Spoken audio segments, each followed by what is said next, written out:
Hello my dudes and welcome back to another AskReddit video. If you haven't already, make sure to subscribe so you don't miss out on our daily videos. With that being said, let's get started. Have you ever woke up in the middle of a dream, and the dream was so interesting that you wanted to go back to sleep to see the end of it? If so, what was the dream? I had a nightmare a couple years back, and I still remember some bits. I was in a city where there was an outbreak of a disease. Infected people would start leaking black stuff from their eyes and noses and attack non-infected people. For some reason, I was walking in a part of the city that was completely deserted a couple days after the outbreak. Very faintly I heard someone crying. I approached and found out that it came from a backyard. If I wanted to see who it was, I had to climb a high fence. When I walked into the backyard I was fucking horrified. There was a crying little kid, like 3 years old, on a leash, tied to a pole. I didn't dare to approach, because that child was leaking black stuff from the nose. I woke up after this, and was still horrified. The parents had to leave their child, who was still alive, chained to a pole outside. That fucked me up for a couple of days. I dreamt that I was part of some Eastern European resistance movement who had to speak in code and hide out in abandoned manors in the forest to plan our attacks against some fascist regime. We enlisted the Pope to help us, but when we went to meet him he has double-crossed us because the regime we were fighting somehow knew the Pope was gay and was going to tell everyone. I woke up then, not knowing if my resistance group was executed, or if we escaped somehow. I call it my gay Pope dream. I used to have lucid dreams in my early to mid-20s. As soon as I'd realize I was asleep, I'd start flying or just rising to the ceiling because it was a cool way to test it. Then my immediate thought would be, who should I pretend sleep with? And the excitement over that possibility woke me up every damn time. Was exploring a jungle with a group of, I assume, friends. We ended up discovering some kind of temple, but it was dark so we decided to set up camp. I was charged with gathering dry wood and leaves for the fire. While macheteing my way through vines, I heard my name being screamed by one of the group members in a terrified way, repeatedly. Woke up to see my mom yelling my name and to get the fuck up already. I never found out what that temple was. A long time ago, I had a dream that there were ghosts living in my family's garage. Nowhere else, just the garage. I somehow became friends with one, but she was unable to speak to me, leave the property that the house was on, and wasn't able to show any facial expressions that wouldn't be considered terrifying. Me and my ghost friend were playing on the house porch and two guys were trying to break into the house.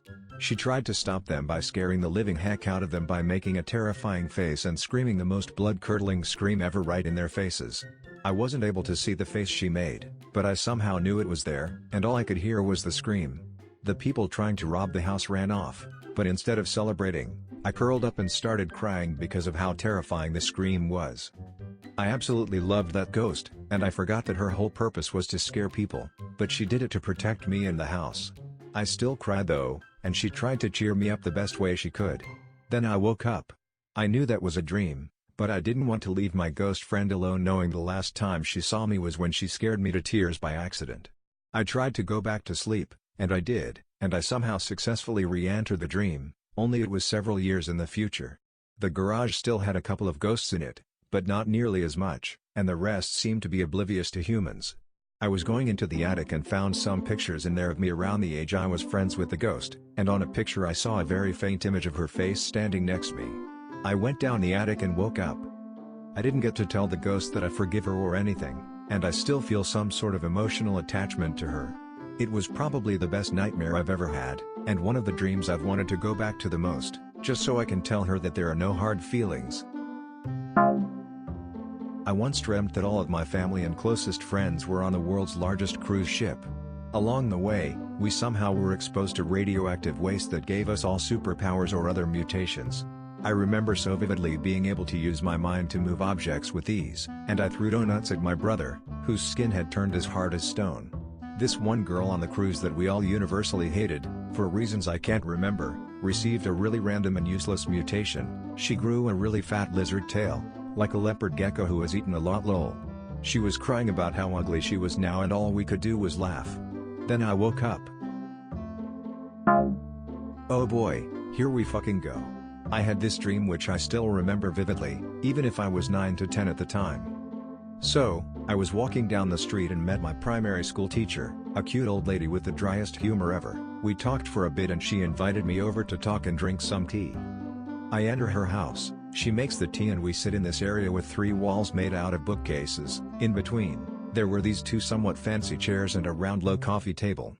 We talked for a bit and she starts telling me how she brought me here for a good reason, and she just does some magic or presses a damn button or whatever and a wall opens exactly like in Dexter's laboratory.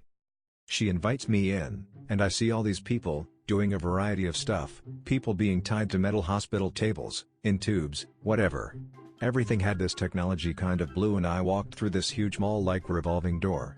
I realized I fell asleep a bit after walking, so it must have had some kind of sedative or something. Anyway, I wake up, and in my fear I am tied to a metal table, without any skin. I can see my muscles, all of them, move, twitch and contract all while I am fighting to break loose from the table. That teacher comes by and says to me in the lines of "Don't worry, it's all part of the procedure." I see other people around me, exactly in the same state. She releases me after a bit. She gives me this spandex dark blue suit and told me to wear it. After I put it on I could move like, somewhat of a superhero, I could run really fast, I could jump really high, I was very agile and nimble. She told me I am some sort of recruit and that she has a mission for me. After that I just remember teleporting to someplace by my home, with a gal that I knew by me as my duo, with the task to catch this, black invisible morphing dog. I remember aiming at that thing with something, like this bulky black blaster, after which, I woke up. You can tell that my young me was very pissed for not being able to be a superhero. That's a wrap for today's video. If you guys enjoyed the video make sure to leave a like and let us know your craziest dream story down in the comments. Thanks for watching. Until next time.